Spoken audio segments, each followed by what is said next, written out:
Hello and welcome everybody to today's Ecology Center live event. We've got a terrific program for you. We've got a full house registered and we're going to give everybody a chance to log on, get comfortable, get your happy hour refreshment. We'll get started in just a moment. My name is Mike Garfield and it's just wonderful to be with you all today, even if it's through the tiny Zoom boxes on your computer. This is another in our series of virtual programs on environmental health and justice, and we hope you'll find it informative and maybe even inspiring. We are recording today's program, and tomorrow it will be available for repeat viewing, sharing, and hours of information and entertainment. I see people are logging in, and we've got a crowd gathering in our meeting space here, and we're gonna get started officially right now. So welcome and thank you for participating in today's Ecology Center live event on energy justice. I'm Mike Garfield, Executive Director of the Ecology Center, and I am the host for today's event. The first thing I'd like you to know is that Rich Cato is sponsoring this virtual program, and we are very grateful to him for that and for his longstanding and generous support of our organization and work. Second thing is that after my intro, we've got two terrific presentations on tap, then time for questions and discussion, and we're planning to wrap things up by 6 o'clock Eastern time. Finally, all you attendees are in listen-only mode. If at any time during the session you have a question or comment, please use the chat box to share it. After we hear from Tony Reames and Alexis Blizman, I'll read out questions for them and comments. This program is being recorded and it will be available for viewing tomorrow. Today's topic, energy justice, lies at the intersection of three of the most pressing issues facing Michigan, the United States, and the world today. It speaks to global and local initiatives to address the climate crisis and to the rising realization of virtually every sector of society that human beings need to figure out how to thrive in the world without destroying the Earth's ability to sustain us. It speaks to the rising social movement for racial justice and to the growing awareness that systemic racism lies not just at the core of police violence, but also of housing segregation, disparate impacts of air pollution, and where we saw the worst ravages of the COVID pandemic last year. And it speaks to the structure, control, and access to the benefits of the emerging new global energy system. And today's topic is also one that's very close to our organization. In the mid-1970s, not long after we were founded, the Ecology Center started one of the first energy efficiency programs for low-income households. That program was meant to address energy burden and fossil fuel overuse back at a time when the word climate referred to the weather outside. The service was eventually taken over by Washington County, and it has been scaled up nationally by federal housing and community development programs.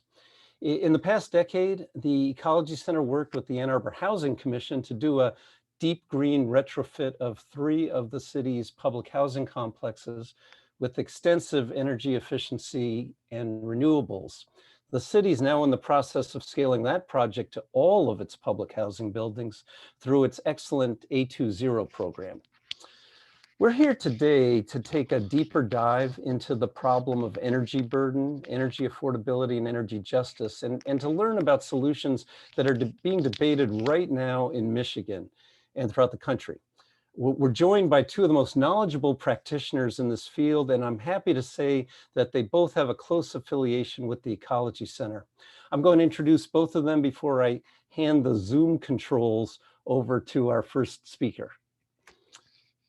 Tony Reames is a professor in the School of Environment and Sustainability at the University of Michigan, and he has conducted some of the country's most foremost research on the fair and equitable access to affordable, reliable, and clean energy, along with the production and persistence of energy disparities across race, class, and place. Dr. Reames serves on the State of Michigan's Environmental Justice Advisory Council as a member of Governor Whitmer's Climate Justice Brain Trust, and since 2019, as a member of the Ecology Center's Board of Directors. He's been honored as one of Grist Magazine's 50 Fixers of the Planet, and before his academic career, he was a U.S. Army captain serving time in Iraq.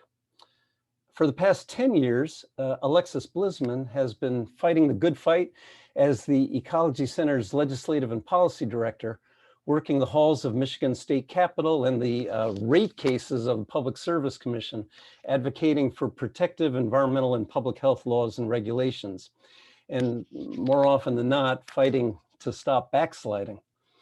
I should also note, for those of you in Washtenaw County, that Alexis ran the wildly successful ballot campaign to expand transit service in Ann Arbor and Ypsilanti back in 2014. And before she moved back to Michigan and started work at the Ecology Center, she worked as an attorney as executive director of Equality New Mexico, a civil rights organization. Remember that if you have questions while Tony and Alexis are speaking, please post them in the chat. We're going to start with the research and analysis. So please now let's give a big Ecology Center Zoom welcome to Dr. Tony Reams. Tony? All right, thank you so much, Mike, for that introduction and for the invitation to be here. And I'm super excited to be on this panel with Alexis because I'm such a fan of her work in this space as well. So I hope everyone can see my slides. Today, I just want to set up, how I look at this energy justice research, and then Alexis will kick it off with, what the Ecology Center is doing in this most needed space. So what is energy justice? The whole goal of energy justice is to create an energy system that fairly disseminates both the benefits and cost of energy services, and that is representative and impartial in the decision-making process. There are kind of 4 tenets of energy justice, particularly from our research perspective. In 2015, I started the Urban Energy Justice Lab to really create a space and a home for research at the School for Environment and Sustainability that bridges the gap between energy issues and our storied history on environmental justice. And so we start with this idea of recognition justice, really trying to understand what are the disparate needs of various populations, their vulnerabilities, and how do we approach this topic from a place of respect? Then to understand how energy issues are distributionally disparate, we look at distributional justice. So things like disparities in income, disparities in energy prices, and access to energy efficiency. Then we want to get people engaged in this process. And so that's where procedural justice comes in. How do people access information? How do they participate in decision-making? And how do they understand what their legal rights are? And then the goal is to correct the wrongs that we've identified, right? And so corrective justice allows us to create programs and transformational change in things like equity-based policies, solar for all programs, and this idea of energy democracy.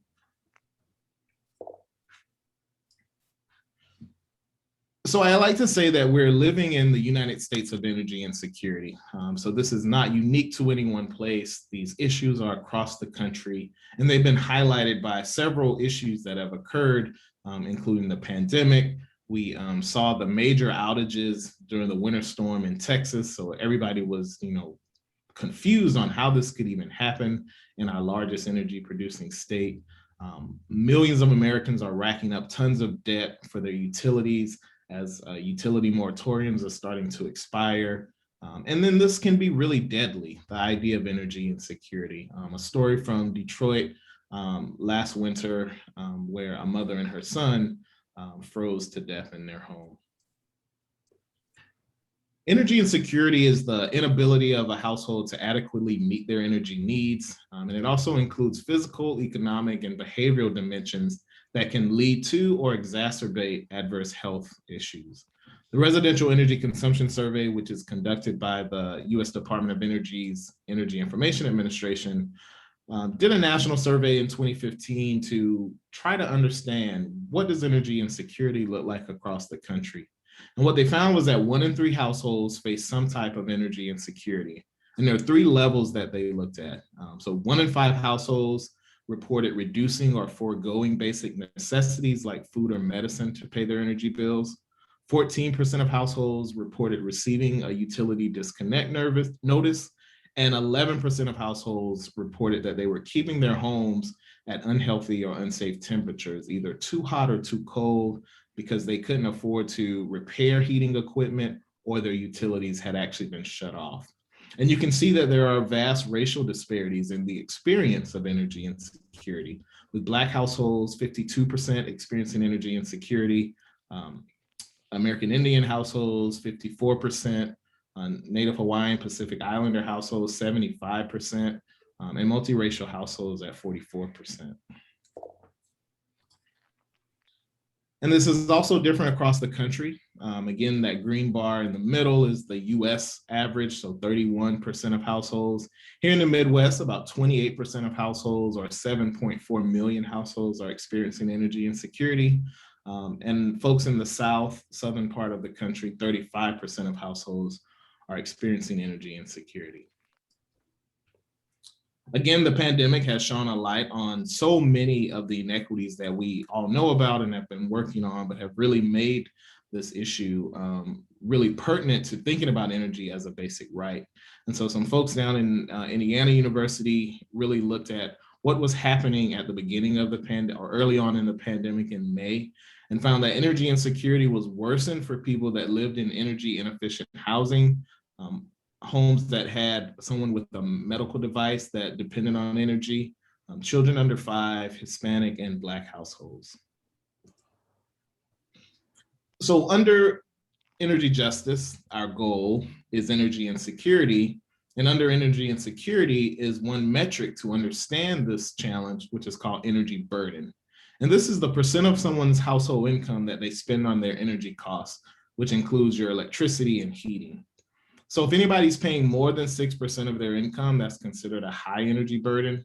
If you spend more than 10% of your income, in the UK or EU, they call it fuel poverty. Here we call it a severe energy burden. And Mike brought up, the Ecology Center's work in the 70s. This is when we really started to recognize this issue of energy poverty. And so we launched programs like the Low Income Home Energy Assistance Program, officially became a policy and a program in the 80s, but various programs across the country in the 70s out of the oil crisis in the 1970s. And so I wanted to show just that we put a ton of money into helping people afford their energy bills because this is a major problem. So $3.74 billion in 2020 with a $900 million supplement in the CARES Act and $4.5 billion in the American Rescue Plan of 2021. And so what are we doing about this? We can't just continue to throw money at affordability without really getting to the root cause of the problem. And so you see many efforts that Alexis will talk about, such as payment of income, percent of income payment plans, which allow people to stay under that 6% energy burden. Again, there are racial disparities in the experience of energy burdens. Black households have 43% higher energy burdens than white households, Hispanic households 20% higher, and Native American households 45% higher.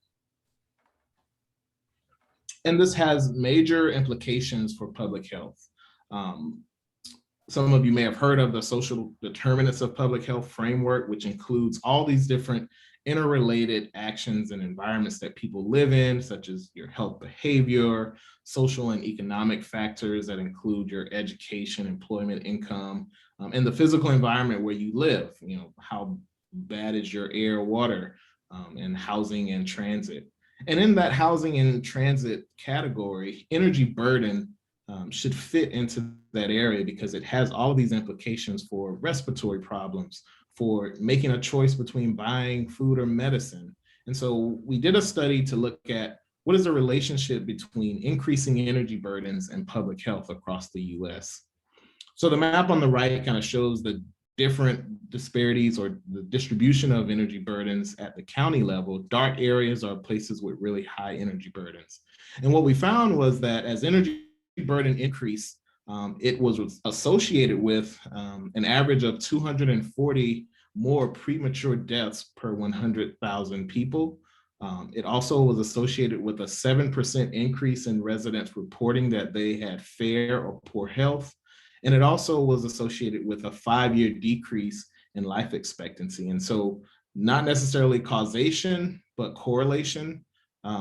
Understanding that energy burden should definitely be one of the measures that we look at when we're trying to improve public health. So now I want to move quickly into just a couple studies that shows, what this looks like in Detroit and Michigan. Shalonda Baker, who's currently the deputy director, or first deputy director of energy justice in the Department of Energy, released a book earlier this year called Revolutionary Power.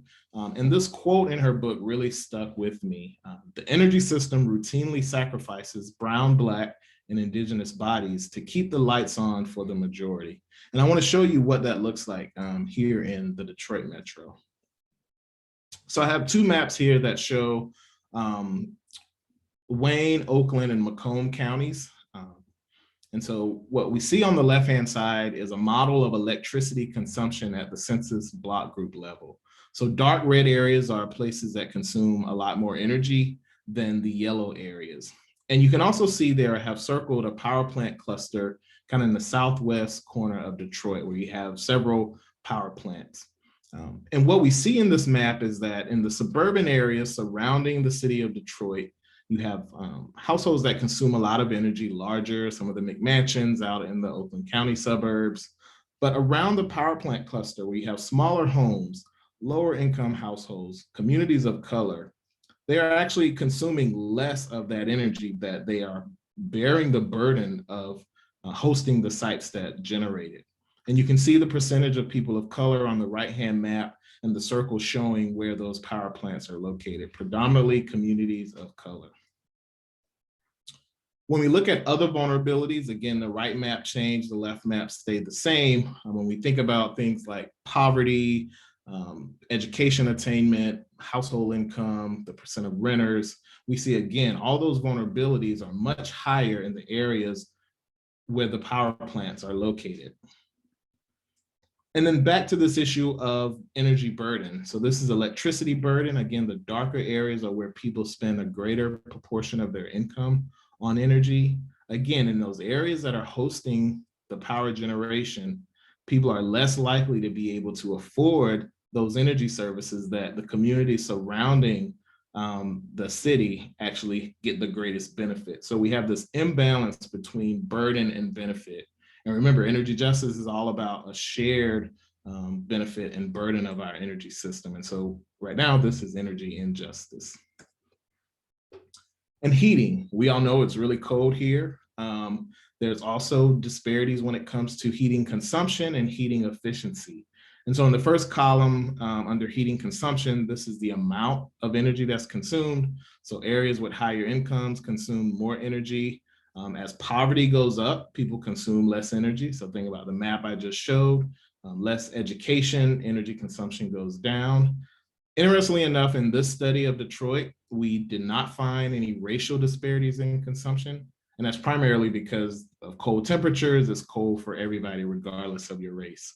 But we do see disparities when it comes to inefficiency. And so in areas with higher incomes, inefficiency of the home goes down. So those homes are more efficient. And you can see across racial groups, African-American households and Hispanic households are more likely to live in inefficient homes. So some people may say, well, why don't people that are struggling just get more efficient technology? And so we wanted to look at something as simple as a light bulb to see if an LED light bulb is either accessible or affordable. And so we took the model of food desert studies that show that healthy food is more expensive in poor neighborhoods than wealthier neighborhoods, and did the same thing for LED light bulbs. So we split Wayne County up into 4 categories: communities with less than 10% poverty, all the way to communities with greater than 40% poverty. And so what did we find? We found that on this map, at the top bar is the wealthier neighborhoods, so less than 10% poverty. The bottom bar is the poor neighborhoods, greater than 40% poverty. You have the teal color, which is incandescent bulbs, blue color, CFL bulbs, orange LED bulbs. And so let's just focus on the LED bulbs. We saw that in wealthier neighborhoods, 91% of stores had at least one LED bulb. In the poor neighborhoods, just over half of the stores had an LED bulb. And so you could actually walk into a poor community, a store in a poor community, and not see an LED bulb. And there was also a major price difference. The teal color, again, is the incandescent bulb, the least efficient, and the orange are the LED bulbs, most efficient. And so you can see that from wealthier neighborhoods to poor neighborhoods, the price of an incandescent bulb actually decreases and the price of an LED bulb increases. And what that causes is this imbalance in the cost to transition from less efficient to more efficient. So if you're living, say, out here in Oakland County, about $3.10 to make that transition. But in central Detroit, it would be about $6.25. So 2 times the cost to be more efficient in Detroit than out in the suburbs. And then it's not just low-income households that are suffering. There's also households that are right in what we call the energy efficiency funding donut hole or energy efficiency coverage gap. These are households that make just enough money to not be considered in poverty, but don't have the credit worthiness to get a loan or some other type of financing. And so we wanted to see what that market looks like here in Michigan. And so working with our partner Michigan Saves, we found that across Michigan, 1 in 8 households fell into this energy efficiency gap. And you can see on the left-hand side kind of how that is distributed across counties in Michigan. And then as a percentage of the households in that county, what that looks like in the second map. So most of our counties fell anywhere between having 5 to 15% of their households in the energy efficiency funding gap. And so trying to move this into action, because a lot of times in the academy, we have our research, but we're really intent on making sure that our research can either build capacity for communities to advocate for themselves or for policymakers to actually influence or impact policy. And so in this case, working with Michigan Saves, they were able to partner with DTE, EcoWorks, Habitat for Humanity, and Walker Miller Energy Services to create an alternative program that is for people that are just over 200% of poverty. So I think it was anywhere from 200 to 300% of poverty. And instead of your credit score being the approval, you had to be current on your utility bills and not have any shutoffs, active shutoff notice to allow you to qualify for this program. So finally, I just want to end with, how do we begin to move our policies, move our investments toward an idea of energy justice? And one way is data and coming up with energy equity metrics. So working with some of the collaborators in the MPSC Low Income Working Group, we created this metric called the Energy Efficiency Equity Baseline, or E3B. And basically utilities have their full investment portfolio for energy efficiency, but 22 states in the country require a carve out for low income populations. And so we wanted to see, as a floor, are utilities at least investing equitable proportion of their energy efficiency dollars based on their low income population. So we created this map that looks at utilities across the country and take it, for example, consumers energy. We found that about 33% of the population is low income in consumers territory. So they invested in 2018, $37 million. So they should have been investing $12 million in their low income program. And if we look at their performance, we found that they're kind of, in the red area because they invest actually 31%. And so they have room for improvement to either hit that floor and actually hopefully go above that. So here's my contact information. Always feel free to reach out to me. And I'm super excited to pass this over to Alexis.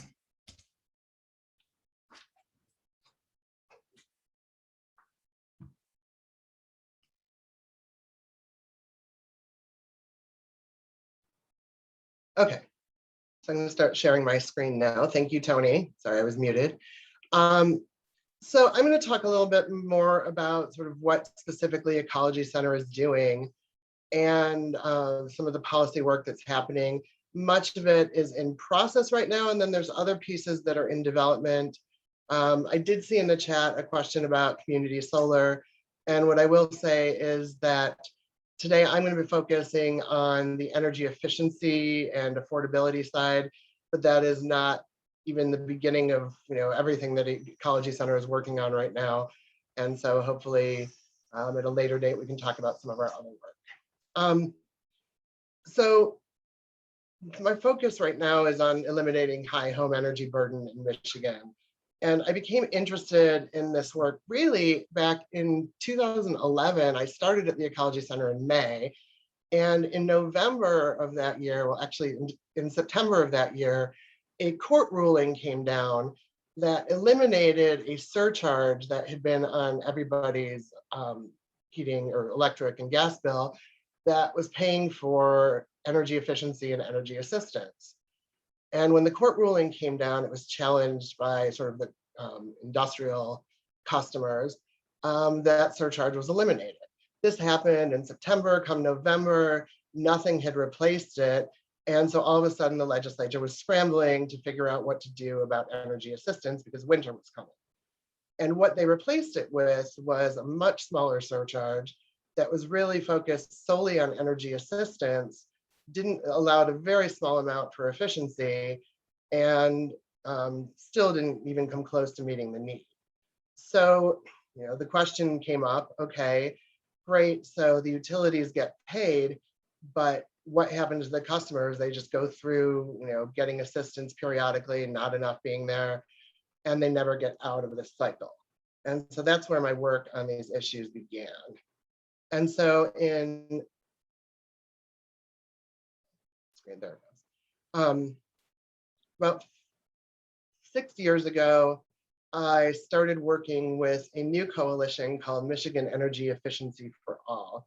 Ecology Center does all of its work in coalition because we know that we all have different skills and different voices to bring. And so we try to work together to make sure that we are doing our most effective work really as a big team.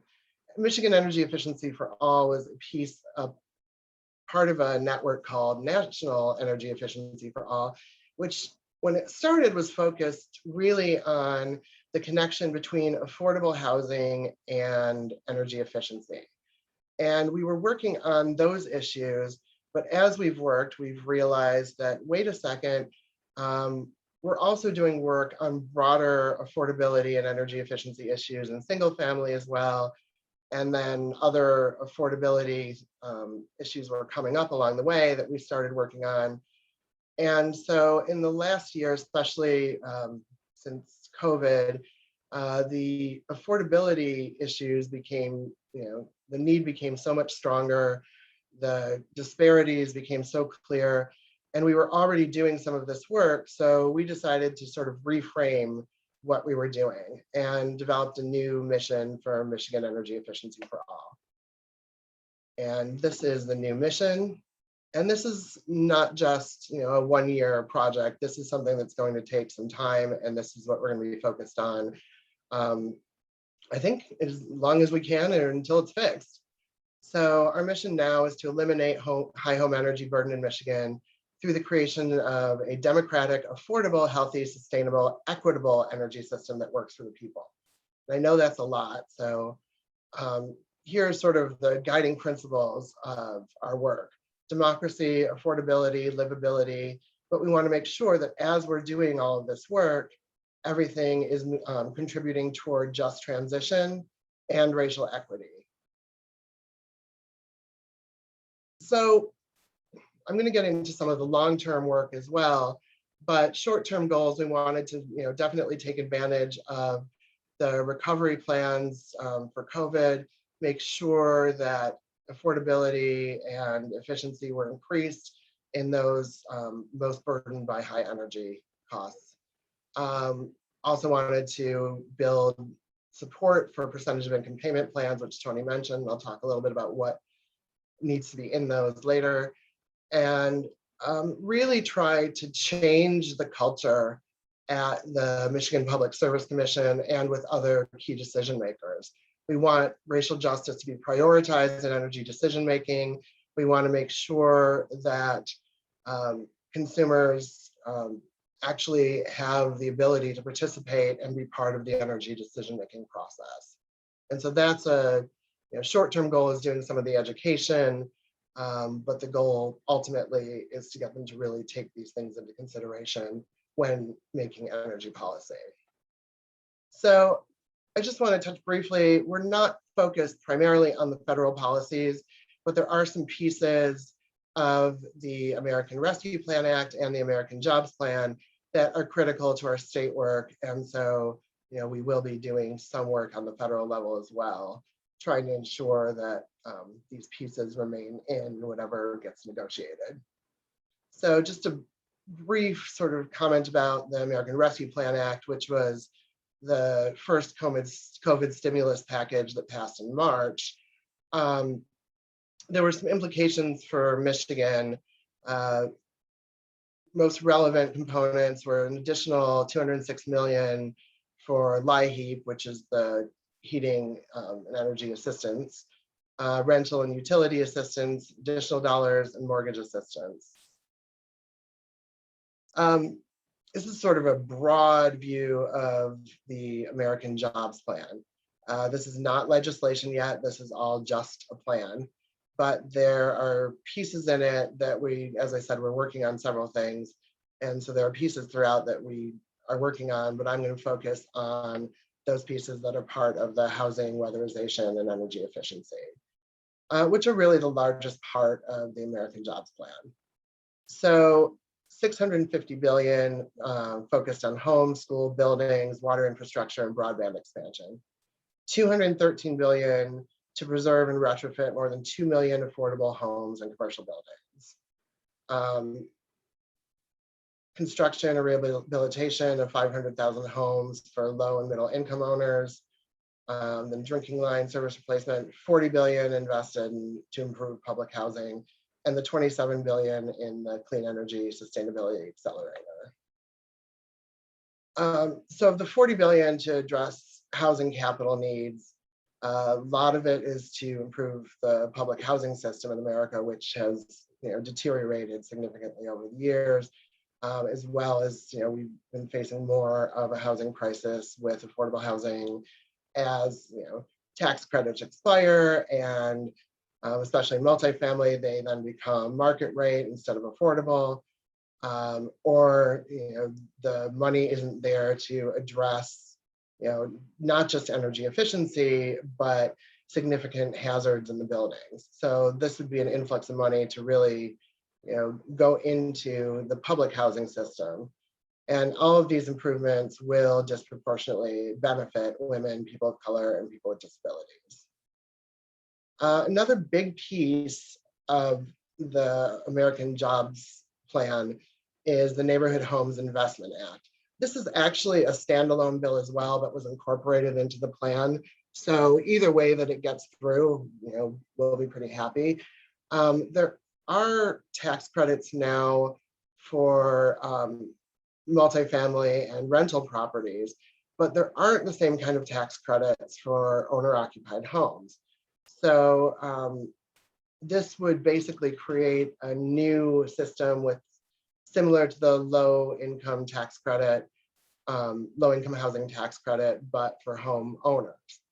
And it would target about 24% of the census tracts, 25% non-metro, and these census tracts had to meet 3 criteria: poverty rate of at least 130% of federal poverty rate, median family income less than 80% of the area median income, and median home value less than 100% of area median home value. Additional funding is also going to be put toward rural communities and specifically to gentrifying census tracts for owner-occupied housing rehabilitation, so that these homes do not undergo gentrification. So this is an important piece of the what will be legislation. And so how does equity fit into this American Jobs Plan? Well, earlier in the administration, President Biden signed Executive Order 14008, which created a council to study environmental injustice and figure out a way to address disparities. The important thing about this is the recommendations have to meet a goal that 40% of overall benefits flow to disadvantaged communities. This is really different than anything that's been done before. This isn't 40% of spending. This isn't 40% of savings. This is actual benefits. And so, how that works out, we'll see when the recommendations come out, but it's really sort of a critical difference. And the photos you'll see, this is the Marathon plant in 48217, and this is a house right behind it. So in the climate infrastructure fact sheet, it again points to this 40% of the benefits of climate and clean infrastructure investments to these communities. So this does all mean something for state policies, and this is where we're primarily focused, but as I said, with the federal, we're going to try to make sure that these pieces that are really critical to these issues remain in whatever bill package finally passes. So I'm going to first talk about Health and Safety Fund, and this is something that came up like about 3 years ago. It was one of the first topics that we addressed in the low income energy waste reduction work group that was formed at the Michigan Public Service Commission. And Tony mentioned that work group earlier. The health and safety work subgroup of that group has been working pretty diligently for the last several years. I've been on that group since the beginning, and I'm actually taking it over in June as co-lead. But what we knew is that Michigan has some extremely old housing stock. If you don't have income to pay your utility bills, you certainly don't have income to fix your home up and fix issues like leaky roofs or mold infiltration. You just don't have that disposable income. And so what was happening was, there are all these programs, although still not enough, that can help reduce energy burden by increasing efficiency through weatherization, energy waste reduction programs through the utilities, and all sorts of income qualified programs and rebates that exist. But when they were going into the homes to try and install these measures, and these are the measures that go beyond the light bulbs, the really deep retrofits that really can make a difference in sort of how much energy people are using and thereby what their energy costs are. And so these community action agencies, utilities were going into the homes, finding that there was mold, finding that there was a leaky roof. If there's a leaky roof, you can't install insulation. If there's lead paint, you can't do new windows. And the utilities and these programs were limited as far as what kind of work they could do. It actually had to be something that increased energy efficiency. Well, getting rid of mold doesn't do that, or replacing a roof, or fixing a roof leak doesn't really qualify. And so the companies were walking away. And so that meant that these people were left in these homes that were health and safety hazards, and the energy efficiency work could never be done.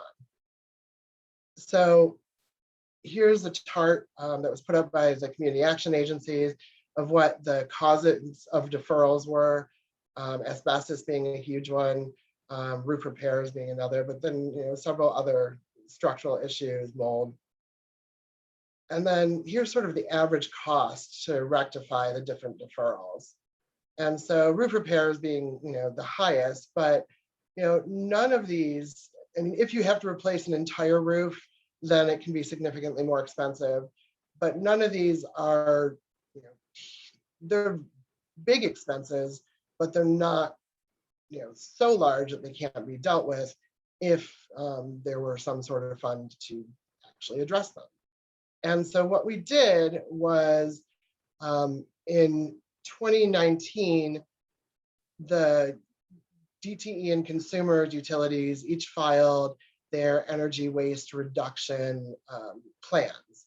And I worked with National Housing Trust, NRDC, to intervene in those cases, we also partnered with Sierra Club and Earth Justice, who were also intervened, and then Solidarity and EcoWorks also intervened in these cases.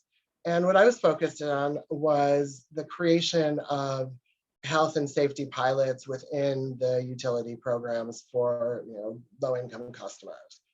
And so DTE had originally proposed some sort of health and safety pilot. Consumers had not, but the budgets were lower and DTE did not want to do anything for multifamily. Consumers, as I said, didn't want to do any health and safety pilot at all. And so what we did through intervening was got the number up a little bit for these pilot programs and got consumers to agree to start a health and safety pilot as well. And so they had their plan to go for 2 years. So in 2020, DTE put 1.2 million in electric and 412,000 in gas for single family, 70,000 and 9,000 in gas for multifamily. Consumers, 506. We gave, with consumer settlement, we ended up with a range. And so 560 to 600, 140 to 150. And then a little bit higher on the multifamily side, consumers is willing to go. And so they developed these pilot programs where the utilities were allowed to use some of their energy waste reduction pilot money to actually do these health and safety repairs. And with that, lots of people, and it's not near enough, were able to have improvements made to their home and get the energy efficiency work done. So I could show you 15 different case studies, but I'm just going to go on one from consumers territory. This is one with obviously a roof that needed to be fixed. So this person had been on a fixed income for 3 years, was in a manufactured home with roof leaks, furnace more than 30 years old, and plumbing issues. And consumers partnered with True North, which is a community action agency, and they were able to get some money from some of their programs. And with that additional money for the health and safety pilot, they were able to make those roof repairs and then install an energy efficient furnace and make that home much more efficient. Also, along with the repairs come the health benefits, such as better air quality, less water infiltration. There are health benefits that go with all of these health and safety interventions. So we know that these pilot programs, and the hope is we're renegotiating now because they're about to file their plans for the next 2 years, but this is consumers' energy and DTE, and that's not the whole state. And we know that this problem exists across the state, and we have older housing stock everywhere. So we have, for the last year, been trying to get some sort of health and safety fund pilot into the state budget. And so this year, the governor actually put it in some boilerplate language. The House put in a placeholder, which is not what we want, but leaving the placeholder in is important. The Senate did not include it.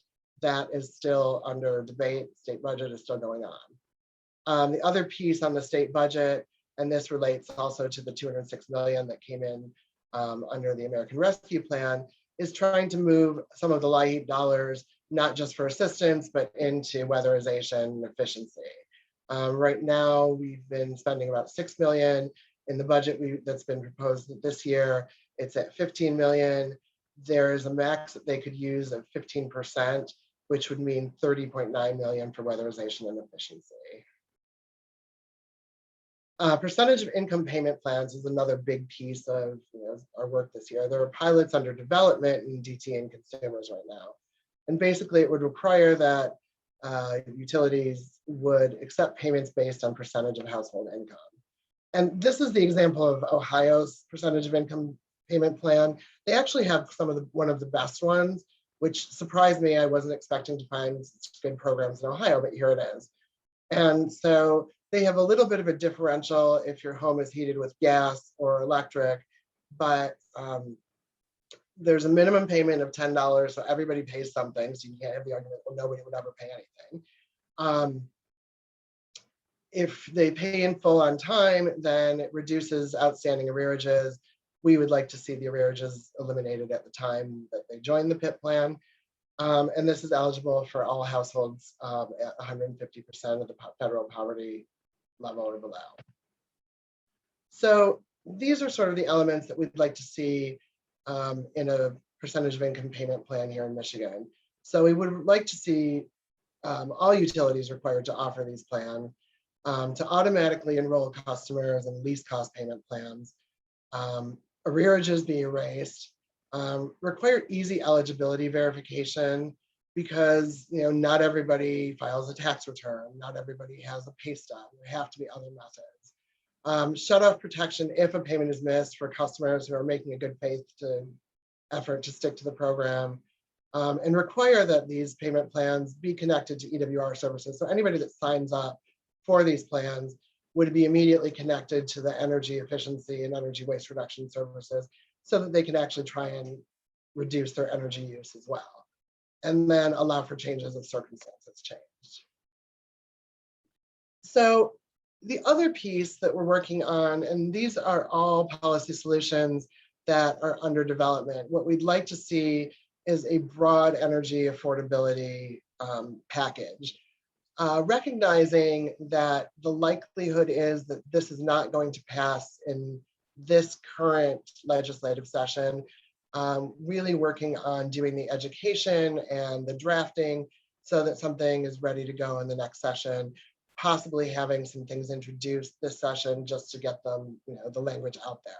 So, increased spending or savings for low income customers, cost effectiveness test changes, credits for non-energy benefits, such as things like health and comfort. Geographic targeting is really critical, and that's something that we're working on as well within the energy cases.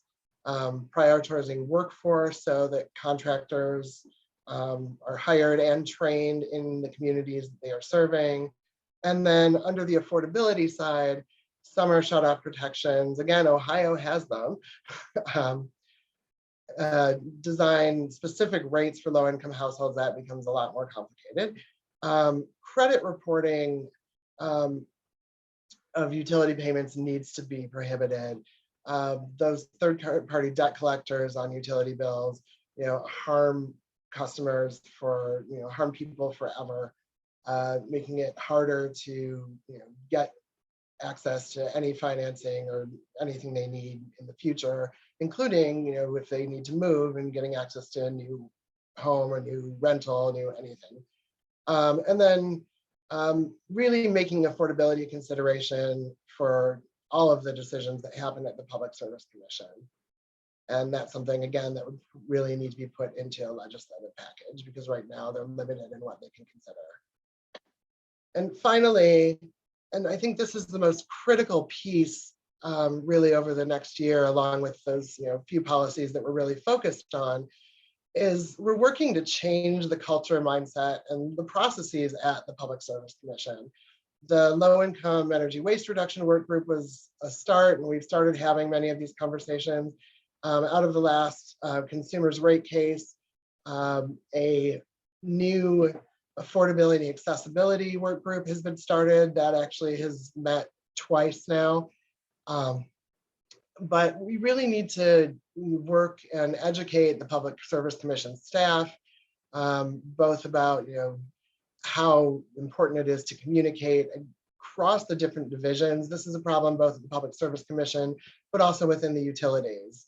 The departments don't talk to each other. Stakeholders, especially impacted residential customers, must have access to participation to influence decision-making.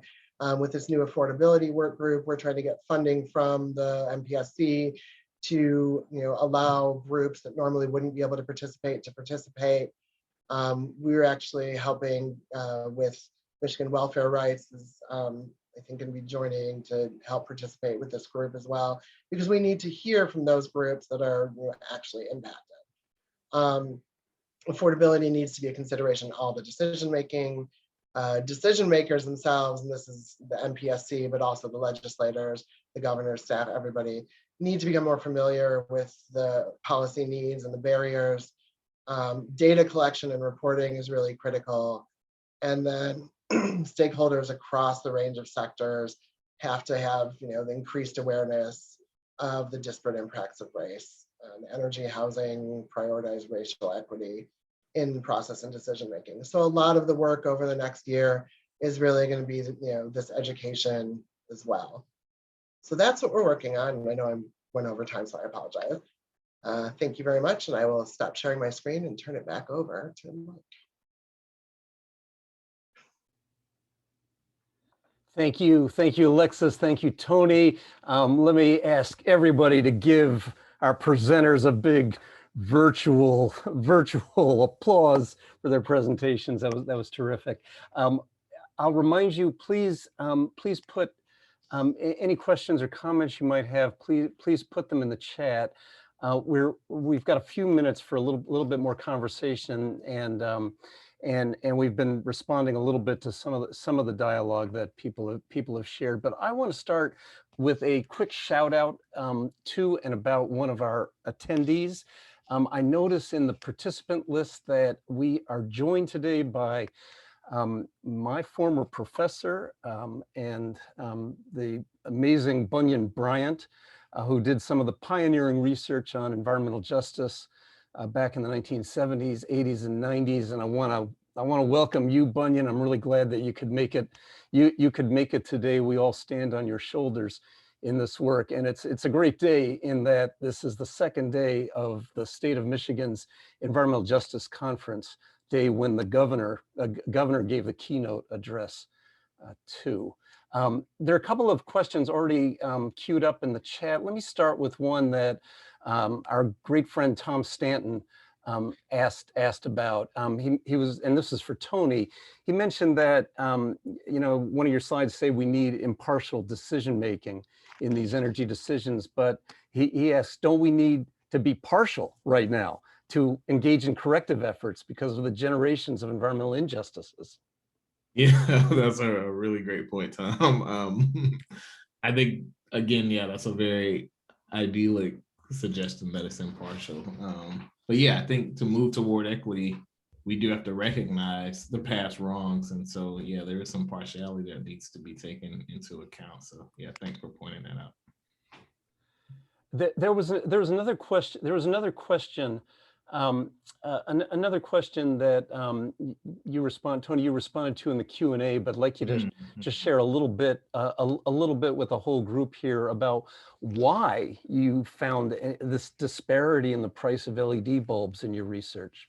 Any insight? Yeah, the light bulb study was really interesting, and I would love to redo that study just to see how it has changed as prices continue to go down. And but one of a couple things. So, what type of stores were carrying in-store rebates on bulbs? And so that was usually the big box stores like Home Depot, Lowe's, Walmart, which do not locate in lower income neighborhoods.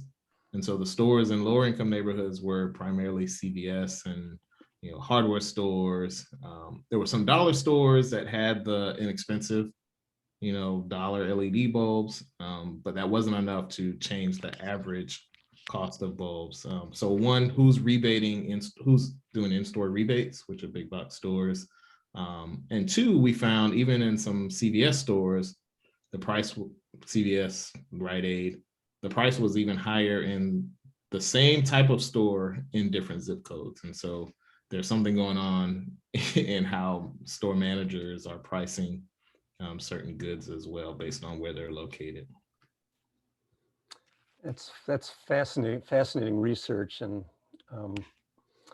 horrifying too. We had a couple of questions that I want to throw out to both of you that effectively ask if you can offer any recommendations for how stakeholders can engage and interact with this sort of work or energy justice work generally. And I think I'm guessing that that folks are asking both about organizational stakeholders, and probably individuals too. Any suggestions, Alexis, Tony? Sure. Organizational stakeholders and individuals actually, can get involved with the work groups at the Public Service Commission. I think this, especially right now, this affordability and accessibility new work group, it's brand new. They're really trying to figure out what they are and what they're going to be. And so this is the time to engage with them, to make suggestions. There is a page on the MPSC website with a link to it. There's a survey, I'm not sure if they took it down yet or not, that you can fill out for suggestions, but there's always places to comment. And so, really making suggestions to them is really a big place right now. Joining the work group when you can. Organizations that are, have funding, it's easier to engage. But one of the other things that, I would suggest in any comments that are put in is tell them to, put money into supporting groups that aren't traditionally funded to do this kind of work, because that's who needs to be at the table. Also to schedule meetings at times that are accessible.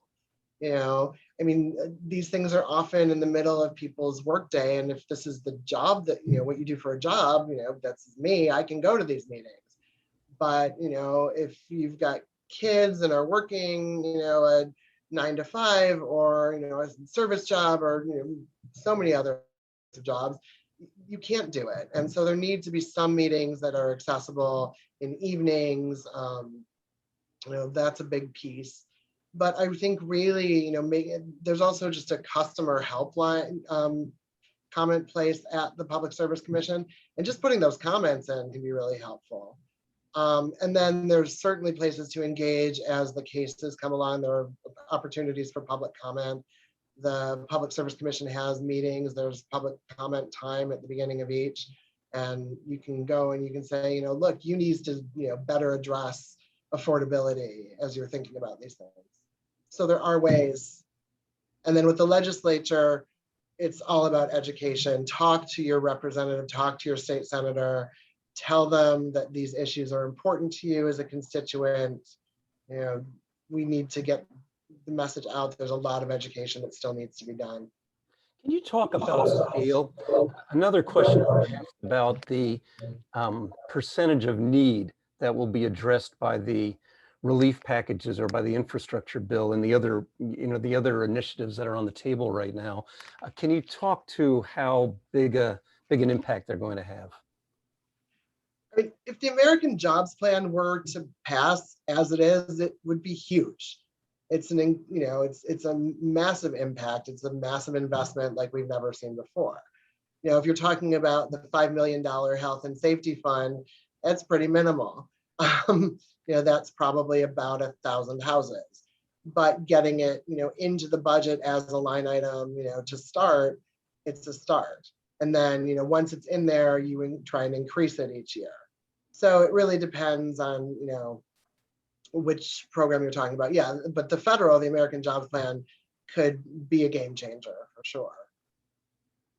Tony, do you want to add anything to that about scale or? Yeah, I was gonna say in the 2008, 2009 stimulus, we did over 1 million low-income households, and I think Biden has like 500 million homes in the current plan. So a huge, no, not 5, yeah, 5 million, sorry. Yeah, so we did 1 million back in 08, 09 and proposing 5 million this time. So that's 1 million homes that were, made more efficient and, for at least 20 years. And so if we can pass this jobs infrastructure bill, I think that would be great. And then the other piece with the percentage of income payment plans, if that were to be a requirement for all utilities, in order to fund it, we would have to increase, or right now the surcharge that pays for some of the assistance and efficiency and the minimal amount of efficiency is an opt-in. So it would have to not be an opt-in anymore. but that surcharge could actually subsidize the percentage of income payment. Alexis, the last question, we're running up against the 6 o'clock hour. It looks like the last question that's been put in is asking for your email address. How would you like to handle that? Sure, sorry. It's just Alexis, Alexis, at ecocenter.org. All right, well, we are at 6 o'clock hour. There's a lot more that we could discuss. There are a lot of comments that have been coming into the chat about the larger dynamic that's at play here with the difficulty of moving the utilities forward, the difficulty of passing strong strong, equitable, just policy in Michigan around these issues, especially given the politics of our state now and how it's been for a number of years now. But I hope it's going to change. and I wanted to say that I hope you all found that the information we shared, the little bit of discussion that we could have over the last hour was informative and gives you some hope for a path to move forward. These are incredibly difficult and complex issues that many people are struggling with right now, and we're really grateful. We're really grateful for the work that you do, Tony, and that you do, Alexis, on this, along with all of your colleagues who work in this space of energy justice and energy affordability. I just want to say in closing that we're very grateful. We're very grateful for all of you for spending this hour on a beautiful spring day, pretty beautiful spring day, here talking about these issues with us. If you're, we're always eager to get your ideas and support, and encourage you to be in touch with Alexis or the rest of the folks at the Ecology Center about this work and others. You can also support our work financially with donations at ecocenter.org, for which we would be very grateful. That's the way this work gets supported and gets carried out. Again, thank you all very, very much for spending time with us here today, and we will see you at the next Ecology Center live event.